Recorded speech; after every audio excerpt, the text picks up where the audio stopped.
नए वजीर आजम के लिए शहबाज शरीफ और शाह महमूद कुरैशी के दरमियान मुकाबला। शहबाज शरीफ ने वफ्द के हमरा मुत्तहिदा अपोजिशन की जानिब से अकायदे ऐवान के लिए खुद कागजात नामजदगी जमा करवाए।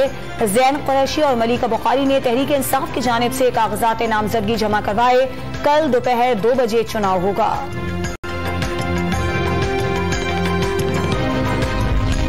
शहबाज शरीफ पर मुकदमा दर्ज है। पीटीआई ने कागजात नामजदगी पर एतराजात कर दिए।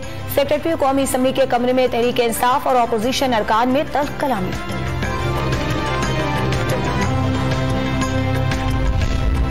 भारत के साथ अमन के ख्वाहिशमंद हैं। मसले कश्मीर हल के बगैर अमन मुमकिन नहीं।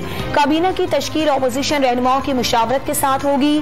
कोशिश होगी मुल्क की मईशत बेहतर करके अवाम को रिलीफ दे सकें। नवाज शरीफ के मुकदमात कानून के मुताबिक देखे जाएंगे। शहबाज शरीफ की गैर रस्मी गुफ्तगू।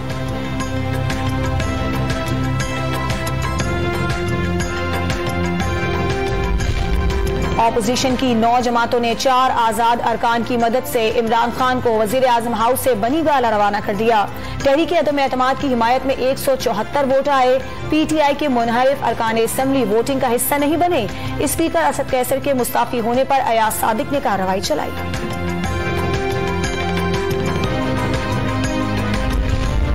इमरान खान की जेर सदारत पीटीआई की कोर कमेटी का इजलास। तहरीक इंसाफ की क़यादत का नए कायदे ऐवान के इंतखाब। आज होने वाले एहतजाज और आइंदा की हिकमत अमली पर तबादला ख्याल।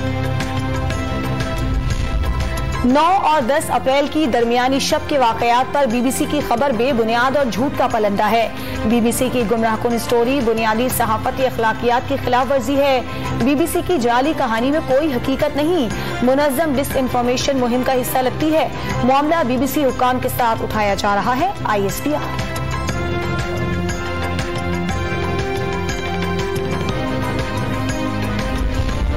और चेयरमैन पीसीबी रमीज राजा समेत पीसीबी में बड़ी तब्दीलियों का इम्कान।